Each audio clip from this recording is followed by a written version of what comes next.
يتشارك الرجال والنساء أدوار الاتجار بالقيم وخيانة الجمال، فهذا الواقع الذي أفرز عن علل جمة قاد المجتمع إلى مطبات متعددة، وعرقل أدوار الفئة الشابة في صنع حياة واضحة المعالم، حياة عمادها التشاركية والتطلع لمستقبل أفضل، بعيدا عن التحقق بسبب سيادة روح الاغتراب وتفشي الاستبداد الذي باعد بين الفرد والآخر،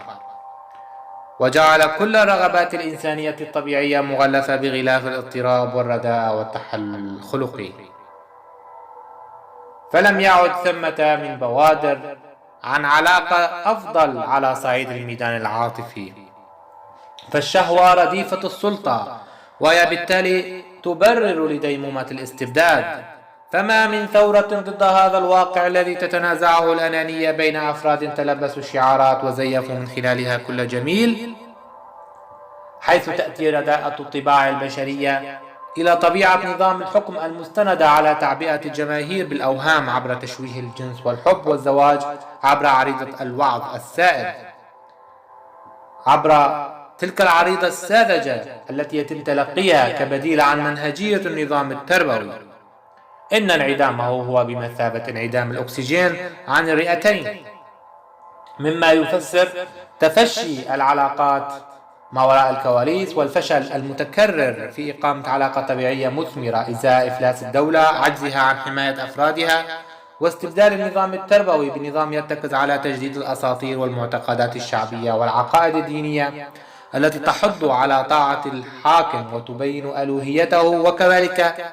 تحويل المساواة بين الرجل والمرأة إلى حلم إبليس بالجنة، مقابل إقامة معادلة السيد والعبد، حيث تم المحافظة على هذا الموروث بطريقة تدعو للتساؤل: ما علاقة قيم الذكورة بمبدأ المحافظة على قيم السلطة الاستبدادية؟ بالطبع نجد العلاقة الحميمة والمتممة بين تلك المفاهيم والقيم التي تبني السلطات الأمنية عليه أسس بقائها: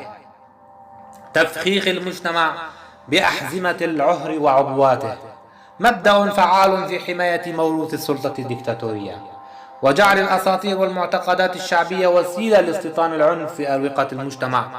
الذي يعاني من العنف الأسري والحزبي والتعليمي عبر قنوات تواصله مع المساجد والمدارس والاجتماعات الحزبية والإعلام. وهكذا لم يبق مكان إلا وتشرب فيه المجتمع كل ما يكبل فكره وفكر نخبته الشابة على وجه الخصوص،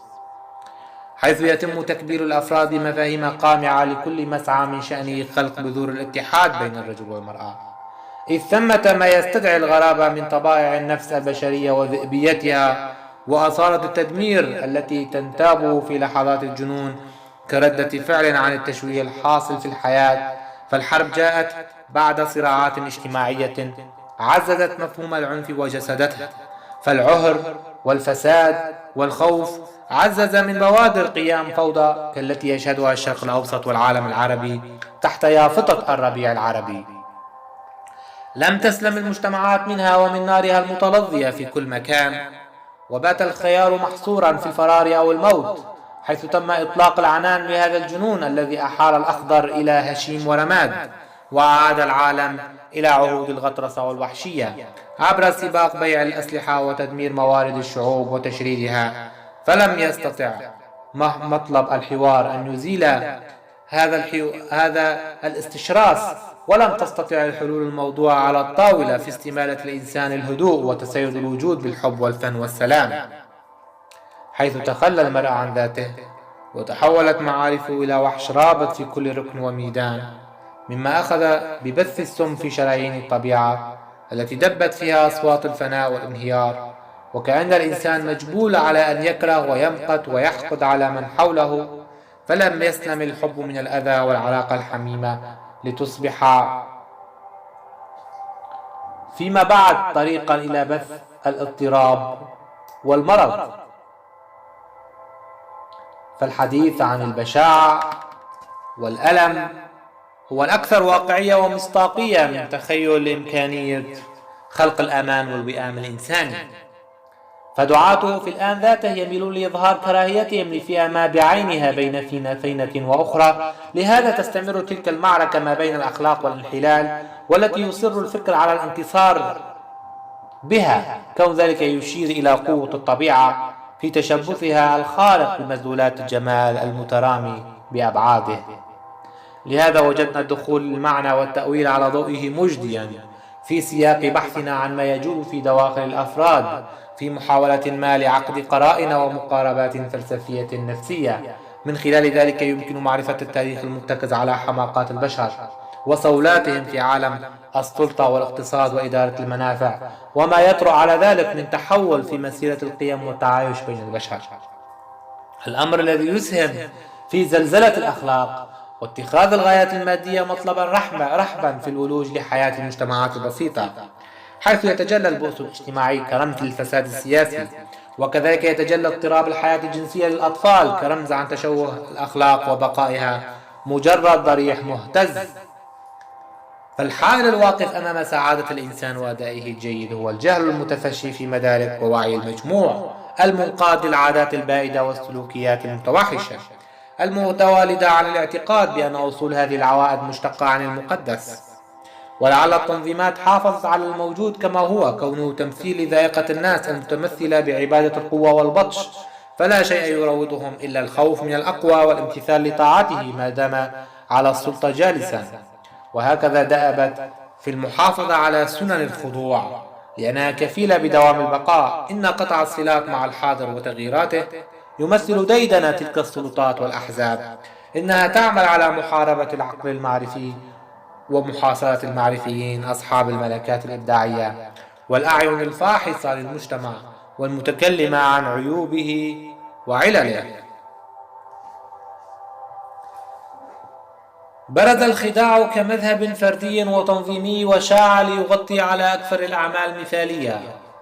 إلا أن الهدف منه هو تحقيق أكبر قدر ممكن من المنفعة والوصول إلى السلطة، فلن يتم التخلص من طور الأمية السياسية والدهاء الذي يهدف للتلاعب بالعقول إلا عبر سلوك الوصف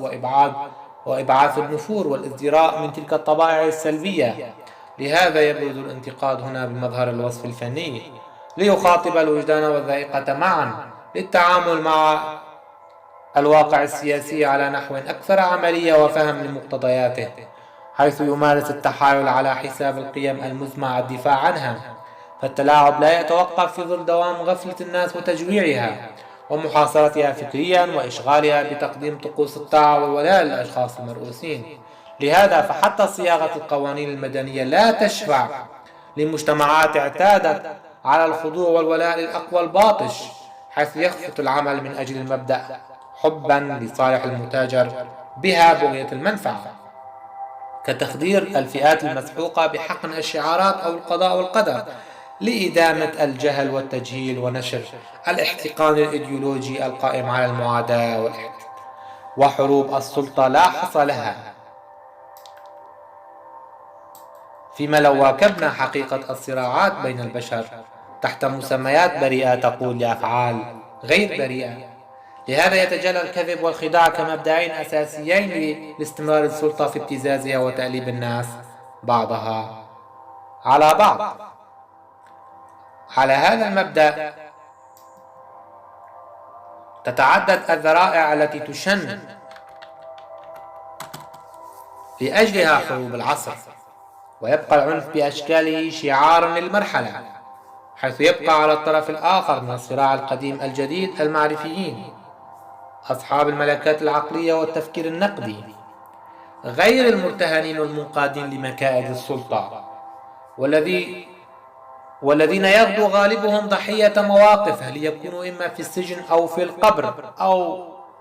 ما بينهما صامدين لا يئنون.